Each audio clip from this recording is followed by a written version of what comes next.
hey, what is mastering? What is stem mastering? How do I prepare my final mix for mastering? Let's go over it. Now, I feel like I have to explain what mastering actually is, because I get a lot of clients who say that they want their song mastered, but then they'll also say things like, oh, can you also turn up my ad lib in this spot, or can you also EQ a certain instrument better? No, I can't.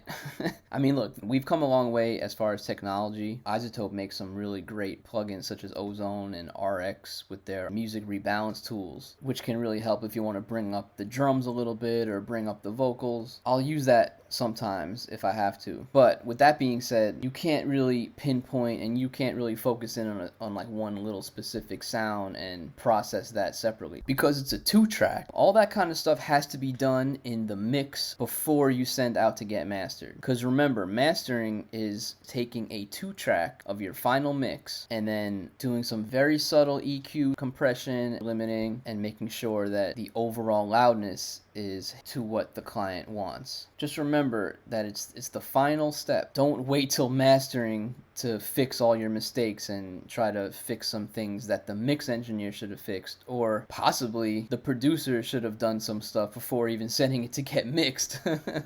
If you want your song really loud in the master, that has to be taken care of in the mix. If your mix is really dynamic and you don't have proper clipping and limiting within your mix, the mastering engineer might not be able to get it to as loud as you may want it. So that's really important to have proper limiting and clipping going on. Yeah, this is the final stop, just a 2-track. Now, if you are generally happy with how your mix sounds, but you know that you want to do some additional tweaks, maybe certain stems, like, okay, the drum stem needs a little bit more processing, maybe the vocal needs to shine a little bit more, maybe there's a few harsh frequencies that are just in the vocal, but the beat is fine. That's where stem mastering can really help out, because I can process just the vocal to remove those frequencies without touching the music or the drums or whatever. So I would recommend stem mastering if you know you want some additional adjustments made. And it's not that many stems. It's really just like maybe all drums, all bass, all music, all lead vocals, and then all background vocals. Something like that. That's what I would tell my client to send me if I were to do stem mastering. Actually, I sometimes prefer stem mastering. When I'm mastering songs for Tag, for instance, there's been a lot of times when I would tell him, hey, just send me an instrumental stem and send me an acapella stem. So this way I can do some EQ adjustments on just the beat separate from the vocal, and then the vocal I can do some notching without touching the beat. So I would recommend it if you want to go in and do some things like that.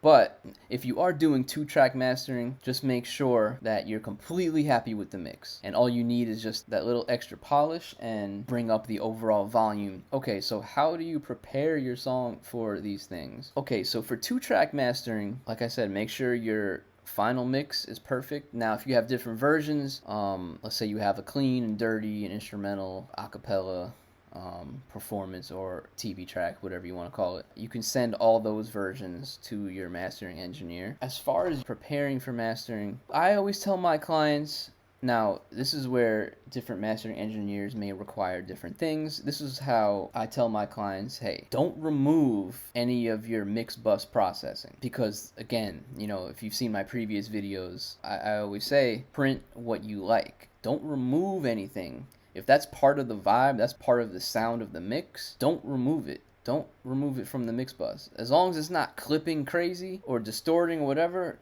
you're good. Only thing I would suggest is that the output, just bring down the volume a little bit, just so it gives me more headroom to work. And even then, even if you don't do that, it's fine, because I always work in 32-bit anyway, and if you see my previous videos, you should always bounce out your final mix at 32-bit. It's going to give me headroom to work. So really, you don't even have to attenuate the overall volume of the final mix to send to mastering if you don't want to. If you bounce it out at 32-bit, that's fine, because I'm going to have headroom anyway. And yeah, 32-bit wave and you should be good. Like I said, just make sure you're not overly distorted, unless that's the sound you're going for, and your mastering engineer can just work with that. But like I said, always have that conversation with your mastering engineer to see exactly how they want it. Okay, so stem mastering, it's going to be the same thing. Leave all of your processing on. Don't change any of your bus processing, any processing you have on the individual stems, your drum stems. Leave it as is, as you like it. Bounce out each of the stems with your processing. Make sure you label that's another thing. Label all your tracks properly, especially if you're sending multiple versions. Okay, this is the clean version, this is the dirty version, instrumental, so yeah, leave your processing on your mix bus. Even if you have a limiter, you have some compression, whatever, if you like it, leave it on. Now if you're not sure, like I said, talk to your mastering engineer and ask them if they would like maybe a bounce with and without. You could do that. But generally, at least for me, send me how you like it. At the end of the day, it's all about, the client, the artist, the producer. It's their vision. And obviously you approve the mix. So if the mix is good and you like what you're hearing, and all it needs is to be mastered, and just overall level just needs to be brought up, and overall, sonics and polish, whatever you want to call it, just needs to be fine-tuned. That's it. Don't change anything. Don't remove anything. And then from there, yeah, once the mastering engineer gets it, they'll do their thing, bring everything to the right level, get it sounding real nice, and that's it. And hey, if you want me to master your song, let me know. I'll link in the description,